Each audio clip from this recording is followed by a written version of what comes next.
son innocence et sa maladresse légendaires en font une animatrice très attachante, mais Anne-Elisabeth Lemoine se passerait bien de certains moments de malaise à la télévision.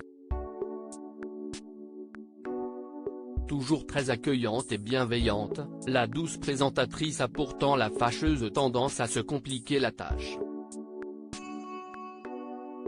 Ce lundi 20 février 2023, alors qu'elle recevait Hugh Jackman et Laura Dern, pour parler de leur nouveau film The Son, l'animatrice a tenté de prononcer le prénom du premier à l'anglaise.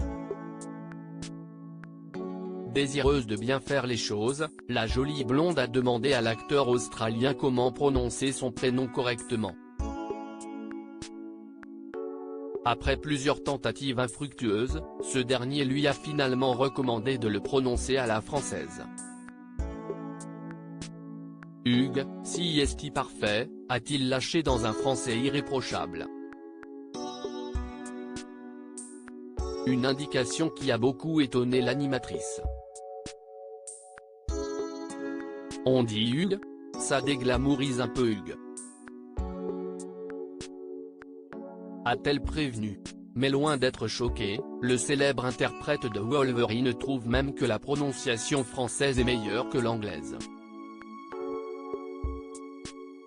Au contraire, je trouve ça très classe, a-t-il assuré. Une prononciation pas si évidente.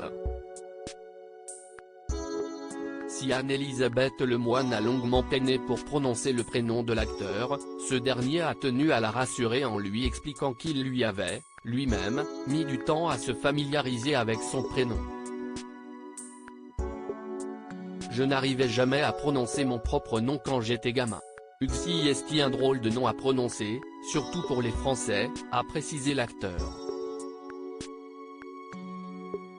Heureusement, l'échange s'est terminé dans un rire général et une ambiance très détendue.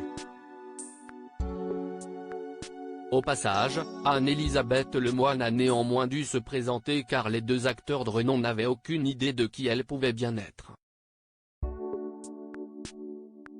En revanche, chacun d'eux a parfaitement reconnu le grand Pierre Lescure, chroniqueur de l'émission mais aussi et surtout célèbre président du Festival de Cannes durant 8 longues années, de 2014 à 2022. Heureusement, ils se sont montrés très agréables et bienveillants avec l'animatrice et ont beaucoup plaisanté avec elle par la suite.